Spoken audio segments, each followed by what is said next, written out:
What up, y'all? I don't have the chat open. Baby. Okay, live. Do do do do do do do do. Bink, Yeah. bink, bink. Yeah. Can't see anything. I know, this is pretty crazy. Sucks. A lot. A lot. There we go. All right. Pop out. Pop it over here. We've got T, Kerbo, Chelsea, Gonzalo. Hello, everyone. What up, y'all? Talking about Black Prism, a book that Kivox DNF'd because he's an idiot and didn't like it. That's true. Minus the idiot part. I take it back. I'm not an idiot, but I didn't like it. I don't get it, dude. Hello, Christy. You don't get what? The fact that I didn't like it? Yeah. Or why? I don't get how. It was like I've a already slower paced explained book. to you the reasons I didn't like it. There was no plot until like halfway through the book. Okay? That's the biggest thing. Character motivations weren't there. I had no reason why, no idea why characters were doing things. They just were doing them because that's what the story needed them to do. Those are my biggest issues with the story. He said you should keep reading it. The magic system is stupid. There's really no magic system. There's no logic behind it. It's just like, oh, you killed yourself if you use magic. Look at me. Chelsea said, I guess I'm not surprised. Christy agrees with T. So what did everyone give it? I'm guessing Chelsea gave it a 5 because it's like one of her favorite books. Here's the thing, though. I don't get how a book could be miserable 50% of the book, and then halfway through the book, now you read it and now it's a 5. Like, how is that even possible? Like, who give it? What? You're reading an entire book that's like 30 hours long, and half of it is bad, and you're still gonna love it at the end. It's not bad. I'm just who did that? Everybody's saying you should keep reading. You should keep reading, but like it's not true. Like why? Why do I have to suffer through like something that I don't enjoy to then maybe enjoy it a bit? I'm rating it as a whole. So to me, as a whole, I didn't finish it because I can't. Gave it a 4. T said 3.5 because she didn't like the first half. That's good. That's think that this is going to be my first 5 of the year, which is crazy. It's July. Yeah, especially since it's not very good. Exiled said, I read it a long time ago when it first came out, and I liked it enough to read the rest, but I do think the later books are too padded out. Should have been at least one book less. Like more fluff, just to extend it. RSB gave it a 3. A lot of people read it, apparently. I'm very surprised. I didn't think any of it was bad. It was a slow start, and the narrator was terrible as a whole. I think that may be part of it. Like, the narrator is bad. The worst. But I did look into the other narration where it's like the theatrical one, and oh my God, it's just like the background and the music and everything is so loud. Like, I couldn't focus on what the guy was actually saying. So, like, unfortunately, this is the only narration that I can handle. Here's the problem. Half of the stuff that the characters say or the narrator says doesn't matter. Like, there is so much boring talking. I enjoyed it. It made no sense half the time. I liked the characters. I liked learning, like, their story. Okay, so explain the magic system to me. They filter, like, they have the ability to like see certain colors and certain light, and essentially I can see all colors. Take the magic from those specific colors and manifest it into physical form. Okay, so all different colors do the same thing? No, they're different. Okay, so what does green do? I forget. That's the main character's thing, is green. Yeah, I mean, so he turned into like this super shield, like, crazy powerful. Okay, so the main character, you have no idea what his abilities were, even though you just explained the magic system to me. So the girl has fire, right? She's like a pretty good fire caster of some kind. She was red? Yeah, fire, right? He does fire too, though. Well, he does everything, doesn't he? The guy, the Prism? The Prism, yes. That's his whole Chelsea thing. said, yeah, it's one of my favorites. It's one I've reread it multiple times. So, like the Green Lantern.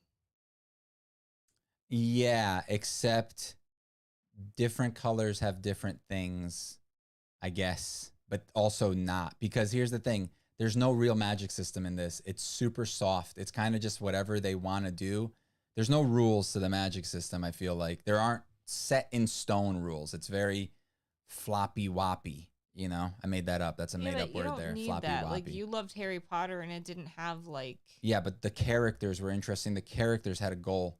The characters, for as far as I read, which was several hours in, the characters did. I feel like there was no point to what was happening, and the characters didn't really have real motivation. There was a character that wanted revenge, and there was another character that said like he had a kid, but he didn't have a kid, and then there was some girl that got cheated on and was like a badass character, but like maybe you learn about them more later. But like a beginning of the book has to be like interesting and have stuff happening. I don't know. No, like, I found it interesting personally. But nothing like people got killed. I don't know. I was expecting a good, interesting hook, and there was no hook at the beginning. Oh my God. When I found out that Gavin was not the real Gavin and the real Gavin was in the cell, I was just like mind blown. And I know that Christy was too, because she messaged me privately and she was like, wait, did this just happen? And I'm like, yeah, isn't that crazy? We talked about it. But that one part, and it was like, what, 100 pages in, it just like blew my mind. The other thing I really liked is that when Kip did his test, the Prism like skewed the results, even though he was a polychrome, like he skewed the results so people wouldn't know that. I thought that was really cool. Exiled said he preferred the first trilogy more, he or she. There was another trilogy before this? The book. It's like the Night Angel Wait, before this? It's not this story. It's a different story. Oh, that's just the same author. Got it. I was like, oh, that seems way more interesting because it seems like a bunch of stuff happened before this movie. No. Or before this book. No, you don't think a bunch of stuff happened? happened? In the beginning, he has to pretend to have that kid, but he's really not his kid. Christy said I was completely mind blown. I was too. Like, I was not expecting that at all. What? That Gavin wasn't Gavin. Oh. Have you ever watched or have you ever heard about the Iron Mask, Man in the Iron Mask or whatever? Yeah. It's the same thing. What's the same like thing? The character is the real version of this guy. Chelsea said it's you not know the what I mean? same world. And he's locked up. Yeah. Okay. The Night Angel trilogy was better. Karis is actually the false Gavin's true love, but she doesn't know until the very end that he's actually the brother that she loves. Wait. I think you got that backwards. No, wait. I thought that she really did love the real Gavin. Dazen. Oh. Are you sure? Now I'm confused. She fell in love with one of them and wanted to marry them. She thought it was... See, the way I thought it, maybe Chelsea can probably clear this up, but the way I pictured it is that Dazen was the one that actually loved her and actually was sweet to her, and Gavin was the one that like basically raped her, and then she ended up having that kid. Which, who said that kid might have been... Someone in the chat said it the other day that they think maybe Karis is the actual mother of Kip, which would be interesting. Because she gave the kid away. I was screaming, she knows now. Yes, she loves Dazen. Sorry, I worded that funny. So yeah, like Dazen, like, and that's another thing that like really took my mind for a spin, was kind of like that Gavin, they kind of paint Gavin to be like a good guy the whole time, and he's actually kind of a jerk from what I remember. Real Gavin? Real Gavin is kind of a jerk, the one that ended up in the Prison. cell. Got it. Because Dazen, even though he took over Gavin's life, he didn't kill his brother, even though everyone thinks he did, but they think Gavin is Dazen, whatever. Dazen's Gavin. But I don't know. You find out like as you go on, you find out that Dazen's like not actually that bad of a person. I said Kip is Kara's kid. Okay, so he said that. It's a good theory. It's a good theory. I don't get why he wanted revenge on for his mom so bad. If dude, because she was like a child jerk. Basically. Like he took care of her. She was a drunk mess all the time, or not even drunk. So that's what I was like drunk don't understand. And drugs, like or drinking and drugs. She was like into, and he was always like cleaning up after her, and she was just like a blob. I don't know. And not nice to him. Exactly. There's like sections in the book where they explain like her punishing him, and it's like she would lock him up in a closet essentially for like hours and hours. It's like, how could you? I feel like if my parents did that to me, I wouldn't really care. Mm-hmm. I'd be like, I'm free. So yeah, the fact and that now he I have wants, like, powers. this crazy revenge for his mother it doesn't make sense. It doesn't make any sense. Again, character motivation is flawed in this. Chelsea says Karis was in love with Dazen, but Dazen is the second son, and she's from a powerful family, and the parents needed her to marry the powerful brother. Yes, thank you. Kip gets the letter, tells him Gavin raped his mother from... Wait, what? Kip gets the letter that tells him Gavin raped his mother from his mom. Oh, yeah, with the dagger.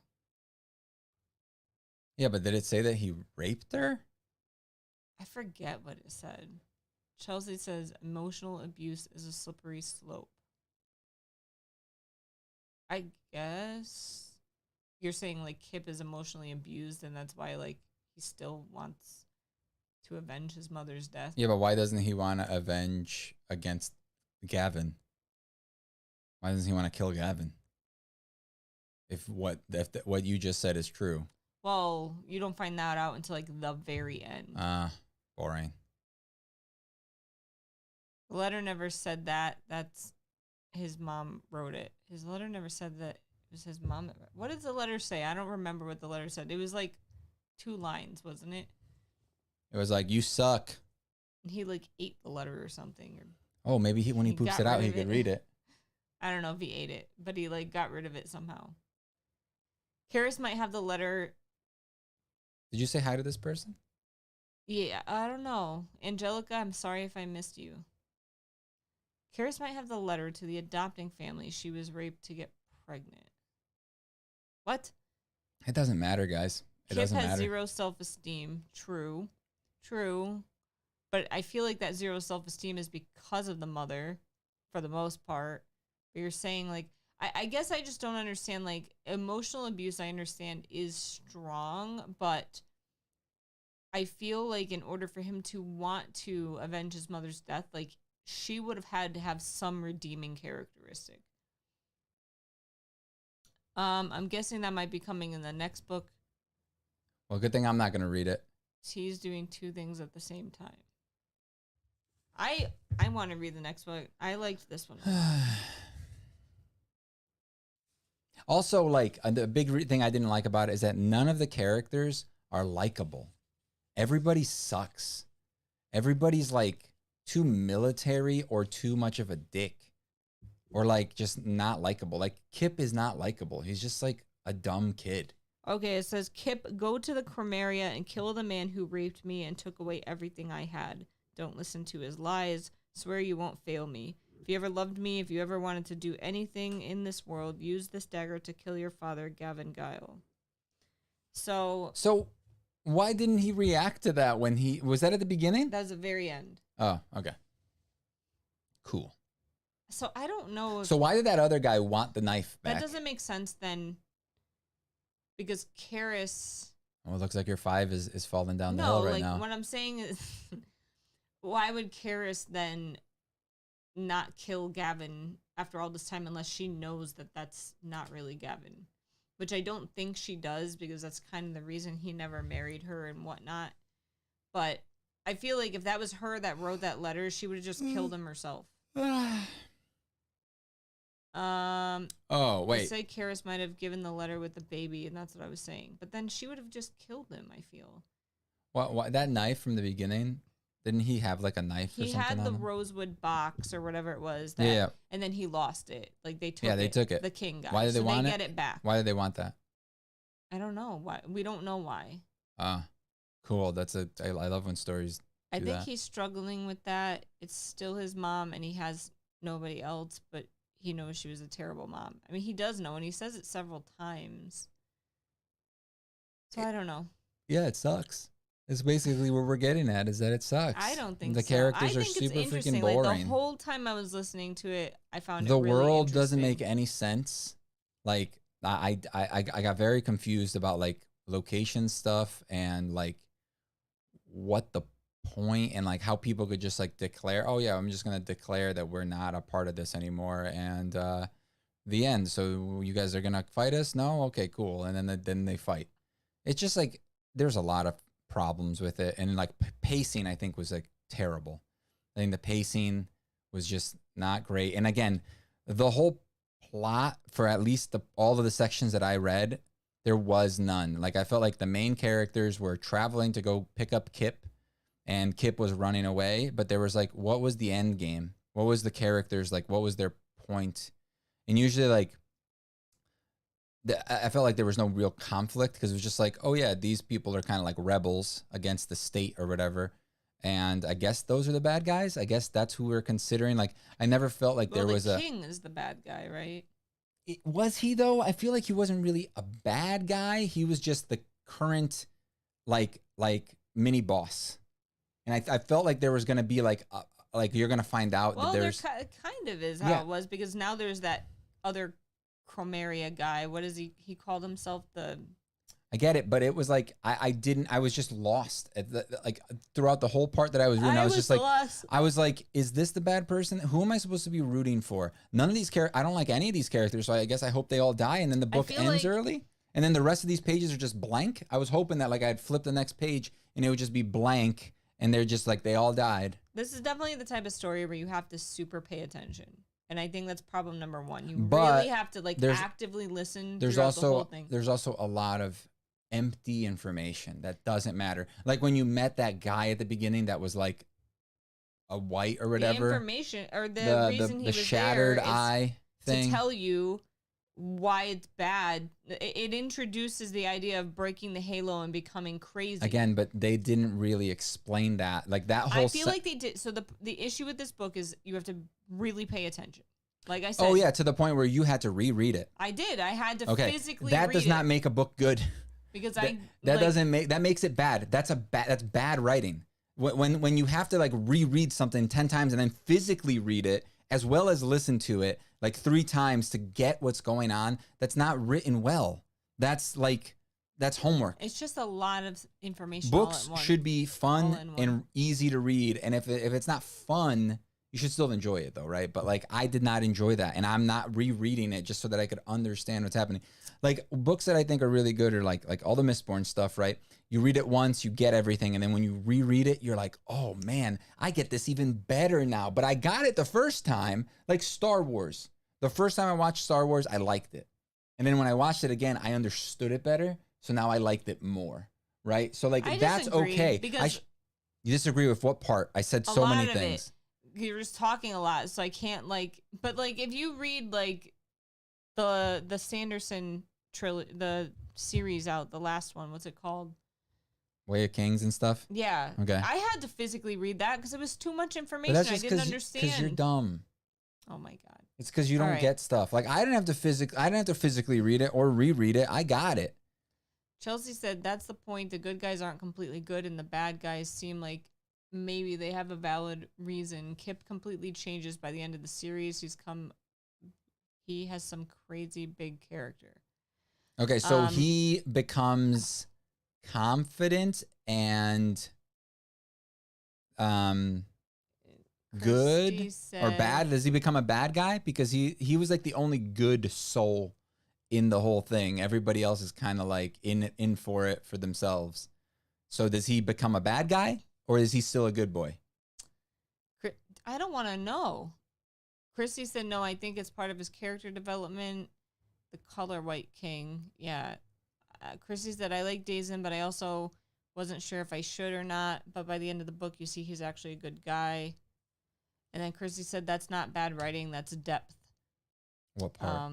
I guess like the fact that you didn't understand it right away, like, and I agree. Like, I don't think it's badly written, but I do think it's very dense. No, it's convoluted. And you have to really pay attention. It's to convoluted. Like, things don't have to be convoluted to be deep.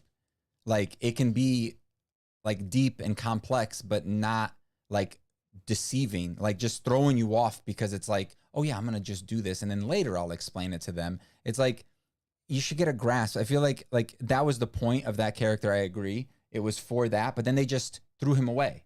He just never showed up again. That first character with the halo, broken halo thing, right? The white or whatever that they're trying to get to, because that was why Gavin went there originally, but also was to get Tate or whatever the hell his name was. Kip. Yeah. So like the whole point was for that, and they were trying to get that guy, right? But like they put that in for exposition, but I just feel like it wasn't done very well. Like, he could have came back at some point. I thought he was the one that like tried to help Tate's mom. But then you told me that it wasn't. It was his friend from before that was, and I was just like, oh shit, I couldn't remember their names because reasons. So I got very confused there. But then when I understood it, I was just like, then where's the hell is that other guy? Did he die? Did we just assume that he died off screen? Is he?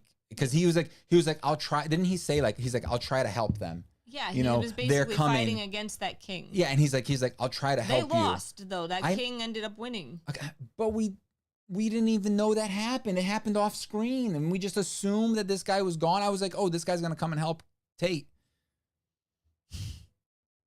It's gonna be great. It's gonna be cool. I don't know why you keep calling him Tate. And then he's gonna show up, and then it's like they're gonna be buddies or something's gonna happen. But then they were just like, no, so Chelsea said this guy just disappeared. It has a point later, sort of like Sanderson does. Chrissy said, do you agree with that? Is it on par with Sanderson? I think Sanderson is like star god mode, and like this is probably like I truly enjoyed this. Because if this was on par with Sanderson, the amount that I read should have been very enjoyable. Because like I really like beginning. It's a different type of enjoyable. I really like beginning. You just don't like that type. I really like. That's what I'm trying to explain to you guys. I really like the beginning of Sanderson books. Like, even though they're very like there's a lot going on, I get it. Like I don't know. It's just his type of writing is just it flows from one thing to the other. Like, it doesn't just leave you like guessing. It does for some things, but then there's always that payoff at the end. Was there that payoff moment, like like Doctor Who, or things like that, where they tease something for a while and then there's that payoff? I felt like the payoff was different than that. So there wasn't. There were still like I'm asking you a specific twists and little things that I'm asking you a specific question though, and stop. you're not answering it. Stop asking you a question. There were twists and little things that gave you that like sense of like payoff is the word I asked about. Was payoff. Was it exactly like Doctor Who where they put little Easter eggs? No. But well, not exactly like that. I'm just saying that style of like they introduce something and you're like, oh, okay, I think I understand what's happening, and then they explain it to you later, and it's I feel like explaining that the brother was actually rewarding. Like the brothers were swapped. It was like that. Did they tease that he? I mean, they showed like, the brother in the cell and talked about it and stuff. Should you have known that something was going on, or was it just kind of like, hey, I got halfway through this book and I decided that this is actually what's going on? Chrissy said, Kivox, you get you're the odd man out here, right? Yeah, that's why I'm arguing with you guys. I have fun picking stuff apart and dissecting things. I don't know. I had fun with it. Once we hit that twist, I had to stop and reread several parts of Sanderson books. So how far in is that? I don't know. That twist. I forget. Like 100 to 150 pages. How many pages are there? 600. Okay, that doesn't seem very far in. You made it seem like it was like really far. So Chelsea said, I'm not saying it's the same writing and style of in whatever of Sanderson. I mean, things make sense later, similar like how Sanderson has interludes, and when you read them, you have no idea. Agreed. I feel like I definitely understood what was going on in this world more and more as I read it. So, it's closer to 250? That seems more like it, because I got pretty far. Like, I'd say I got a decent amount of hours in, and I think like I definitely got past the first 100 pages. I don't know. I just know that I thoroughly enjoyed myself throughout listening to this book. I But I enjoyed everything about it. There's nothing about it that I disliked. What about the I thought magic it system? was Did you a like the little magic slow. system? Not really, but I don't. But that's like 90% of that's what everything revolves around is Again, magic. your argument is moot because you always complain about Harry Potter not having a good magic system, but It's it doesn't terrible. matter for Harry Potter. Like, why does it Yeah. matter for this? Like, Because it has good. Well, it It matters for has a Harry. good story and things tell you why. enjoyable other than the magic system. So it matters for Harry because like Harry Potter has a plot and the characters all have motivation. I'm just saying, like, you can't. So what's always Gavin's? say, like, this book is bad because of the so magic system? what's, Because if that was your logic, then you would hate Harry What's Potter. David's motivation? Who? David, fake Prism. Dazen? Yeah, that's what I said. Not wanting to die? Oh, that's a good motivation. I'm That's guessing. that's like your D&D character motivations is like just like make it to the end of the campaign, I guess, and not actually have a Oh goal my in life. god, that was cool. What part? The part about how his brother tries to escape. So at the very end, So Gavin tries to escape. real Gavin. Okay. So well, he like we'll call him finally Gavin. gets out of the blue cell. Call right? David David and Gavin Gavin. So he finally gets out of the blue cell and he crawls out and he's like barely able to move, and then he gets locked into a green cell. And then he finds out that his brother not only put him in a blue cell that took him 16 years to get out of, but it's a series of cells in different colors. I was like, Doesn't he have sucks. magic though? Yeah, but it's a cell made of like the first cell was made of like a special like material, and all he could see was blue. So Everything was Can't blue. he manipulate blue stuff? Isn't he the Prism? There's no light, I don't think, for him to So how does he manipulate. know it's blue? Oh my god. No, I'm serious. If there's no light, then there's no color, right? I'm just wondering. I'm legitimately asking a question right now. I'm asking about the rules of this world. No light, no magic. I don't remember. Is that Does how it works? anyone remember if Is there light in there? light whatever in the blue room? Because you just said there's no light, so therefore it's blue, but somehow he knows it's blue. Is it because he can sense that it's blue? Because he's the Prism? He can see because when he pees on the blue, it turns green. So So there has to be light. he creates magic from his pee or something. I'd have to look it up. I don't think so. I think he just peed on it. If I remember, at the very beginning, he's talking about peeing, and he's just like, I don't know if the pee is going I think to... the pee like didn't look green at first, and then at the end, he finally saw the color green, and that's how he knew So he he- had like broken through so that he blue must- barrier, He must and be that's able... how he was able to use magic or something like so that. he must be able to sense the color, like Maybe. without vision, right? He has to be able to do that, because otherwise, if there was no light, he could not see the color. Niffler, welcome. That was not a reference to Joey's thing because I said moot, not moo point. I don't remember Joey even saying that, to be honest. Yeah, he said that's a moo point. The book is Black Prism. Luxon, Blue Luxon, and it explained why he couldn't. I'd have to look it up. He creates his magic from his pee or something. I read that. No, Black Prism. Hellstone in the room, which drains the Luxon from them. Oh, so there's a magic stone that Okay. drains the thing. So maybe there was light in there, but like he just couldn't utilize it Couldn't because cast. of the Hellstone. So then... That's right. I remember because he talks about Hellstone being ridiculously crazy, the most expensive thing on the planet, and it's because it stops magic, essentially. And then he was like, how the hell did my brother afford this much Hellstone to like make a whole prison out of it? I remember now. Thank you, Exile. So that's what it's made out of? There is no light. Yeah, it was that. I feel like there would be light. What? He was able to see the blue. He kept referencing seeing the blue and the color not changing. So see, like this is my point that I was trying to make. We are all so confused, and we read it, and I feel like the whole world revolves around this magic.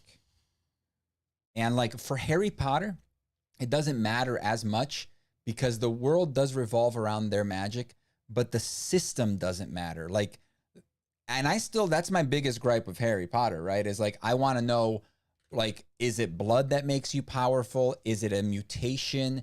Is it like, where does this magic come from? Can you be drained of magic? Like stuff like that. I would like to know for the Harry Potter, but it doesn't matter as much. But for this, I feel like it matters. Like the rules for this world, because they use it so strategically and so like making a prism or a prison that magic can't be used in, like that type of stuff. Like that's important to know the rules of how the magic works.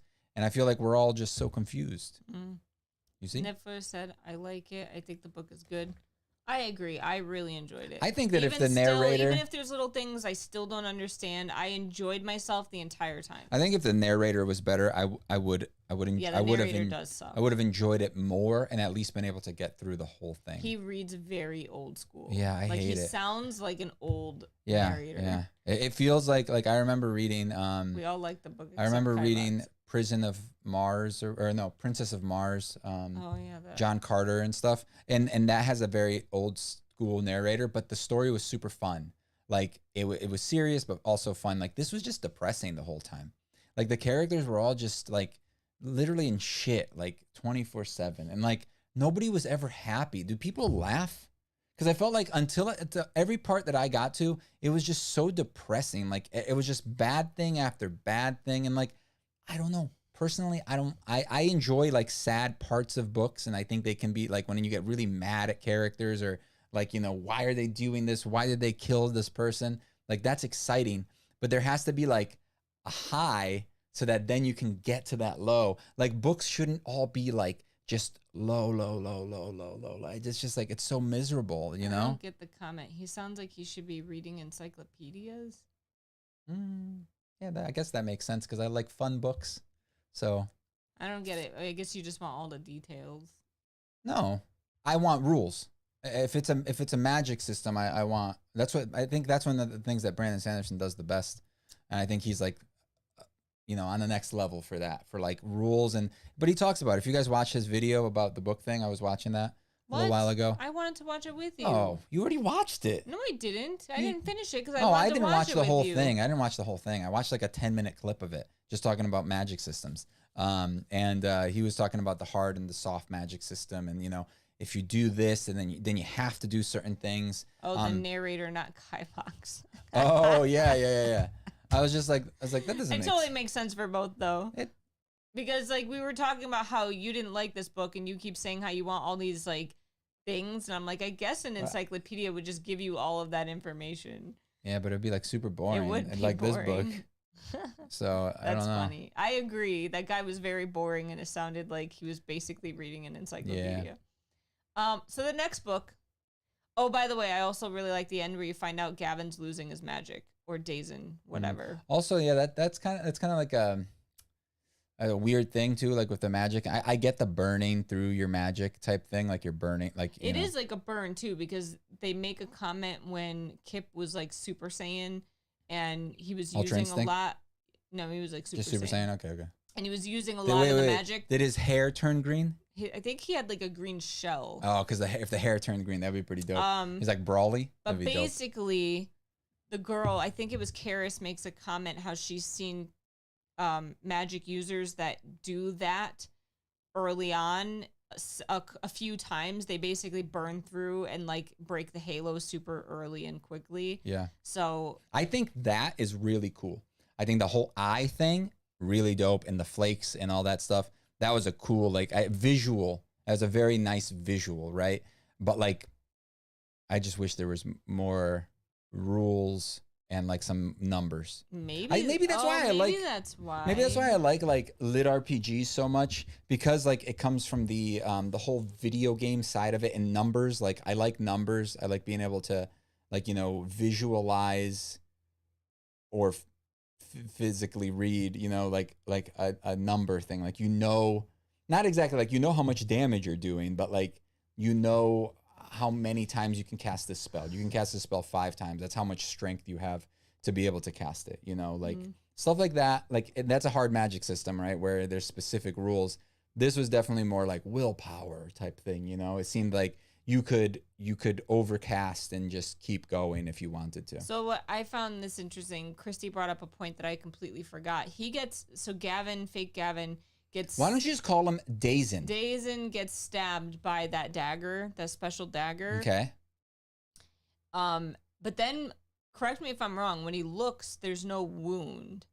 But that's when he noticed his blue magic is gone. So, was it because of the dagger? Are you asking me? I'm going to say it was. I guess that's why I don't know. Christy just said that. Chelsea put in here. I am getting the new ones from the Secrets of Dumbledore. Yeah, they're ordered. I'm just waiting for them to ship them. The magic rules are in the back of the book. I found the magic rules. Oh. So I'd have to read that. I'm not reading that. But shouldn't, I mean, I guess that's cool that they put that in, that you know, that, but like, should you read that before or after? Or should you read the book and then read that and then reread the book? Yeah, I don't know. Because like, I feel like they may spoiled stuff, you know? The name of the second book like makes more sense. What is it? The Blinding Knife. It says the payoff on the Blinding Knife comes in later books. So I guess that's what the knife is called. Yeah. Anywho. Honestly, like, hold on, before we move on, I think my biggest thing with this book is that it never made me feel good. No, it's just super interesting. That's debatable, but like, to me, it wasn't. But I think that was my main thing. Like, if I start a book and I'm like, whoa, this is pretty, like, exciting. You know what I mean? Like, I never felt excited through like the 5 hours that I read or whatever it was. I was never excited. At some point, like I told you, there was that one moment when Tart and God damn it, use their real names. And David were talking, and he made a joke, like about something, about them using powers or something, and he made a joke, and I was just like, oh, lightheartedness? Is this happening? Do I like this book now? Did we just become favorite books? I think that's what happened to me when I found out about the Gavin Dazen thing. I was like, oh yeah, but that's my not God, that's not lightheartedness. You see what I'm saying? blown. Like, I just wanted a little bit of like niceness. And like, I never felt, feel like Sanderson does always have like the one character that multiple characters. A lot of his like, characters are witty, but they're witty too. They make jokes. You think about it though, Mistborn doesn't really have Yes, that. it does. Who's the witty, yes, it does. jokey character? There's plenty of jokes in Mistborn. Anyway, even though but that's my point. See, like, there are jokes. Like even what was his name? The main I don't remember jokes in Mistborn. No, you don't. But like, remember the main guy, like the one that trains what's her face? Yeah. He was very charismatic. He was friendly. He did pick on her. You know, there was that father-daughter relationship there. And that's what I was like waiting to see, like with the father-son in this. And there was that little moment where I saw it happening, and I was just like, but is it enough? There was one joke that I was just like, oh, okay. Anyway, that was my biggest thing. It's just, it was too depressing to me. That's what it seems like it's setting up for. He was definitely stabbed, but then all of a sudden, no wound, and bam, losing magic. I mean, I didn't latch on to that, but it's very true. I'm going to go back and forth. I'm a go back and forth person when I read fantasy books that have appendix. I did go back and look at certain things, but not everything. Chelsea, everybody, buddy reading book 2, T, Me, and Meek. I'm sure I will definitely be messaging you, Chelsea. To me, I agree with Meekachii. So, yeah, I mean, I'm just trying to give you guys my point. You know, like, you guys can like it. I think the biggest thing for me was the narrator and the depressiveness of it. Like, I wanted to like, I kept going back. I kept trying to read a little bit more, but every time I would listen to it, I would get about 30 minutes in or 20 minutes in or 15 minutes in, and I'm just like starting to daydream about stuff, and I would pause it because I missed this type of book you can't. Yeah, and I missed like 30 seconds of it, so I'd be like, oh, pause. I'm not paying attention anymore. Like, I know what's happening, but I don't know what's happening. So that's what I kept doing. So next book. Yeah, next book. Upgrade by Blake Crouch. Oh, it's just called Upgrade. Yeah. Can you read the synopsis, or did you not want to read it? I don't want to read it. I feel Blake Crouch like did what? Blake Crouch. He's the one that wrote Dark Matter. Dark Matter, that's good. They're making a movie or something like that? I think they are. Dude, I think that could be a really good, I think it's short enough. No, I think it's short enough. The story is confined enough where they can tell the whole thing in a nice long movie. I think it could really be done well. I agree. I feel like Black Prism is closer to like dark fantasy. But maybe even what I feel like they don't do with movies a lot is separate them into separate movies. Like, I feel like Dark Matter could do really well for the setup and the halfway through the story, maybe even 75% of the story, and then leave the last 25 for the final movie or for a second movie, and do like the the final act in a. But These books are not very can't do big though. No, I know, but there's a lot of story there. Yeah. So I personally don't want to know anything about this book. Okay. I don't want to know the synopsis because now that I think about it, Dark Matter gave away a lot in the synopsis that I just wish I didn't know. I don't even remember what it said, yeah. So I don't want to know anything about Is that one of the ones that I read and surprised you with? Yeah. Nice. So this is August 28th. Okay. 2 p.m. Eastern Standard Time. Yeah, I'm afraid to look up a synopsis because I don't want to know anything. I'm not going to join that read, but I'm definitely interested in what you think about it. Got it. Cool. I don't know. I really enjoyed Dark Matter. I hear that people that like Dark Matter, it's like 50-50 whether they like his second book or not. But I hear that pretty much everyone's enjoying this book, so I'm hoping it's good and that it's not just. So it's going to be about somebody getting an upgrade. I don't want to know. So like maybe they become part cyborg or something, or like get some sort of thing put inside their neck. I feel like with these types of books that are so smarter, short, and sci-fi, like you can get stuff ruined for you very easily. Certain things that make the book unique. It's kind of like Project Hail Mary. Would that book be as epic if you knew the big thing, like the big reveal? No. So I mean, it's like. What's the big reveal? I'm not gonna say it on here. Is it You Sleep I Watch? Yeah, that thing. Got it. I've avoided the synopsis of it too. His books seem better knowing nothing. I agree. Like I read part of the synopsis to Dark Matter, but like I don't think I've ever read the full synopsis. And then after I read the book, I looked at the synopsis and I was like, dang, I'm so glad I didn't know the full thing. You read it? That's awesome. All right, bye. It is good. Okay, cool. Niffler. Bye. All right. Yeah, we're going to go. Oh, we're going to? I was just saying bye to Niffler because they said bye. I hope you guys read it and join the live stream on August 28th. All right, y'all. Is it, how many days is next month? 30. 30. All right, guys. Thanks for hanging out. No, 31.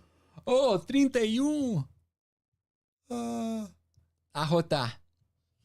Burp. See you guys later. Bye, bye, Bye. bye.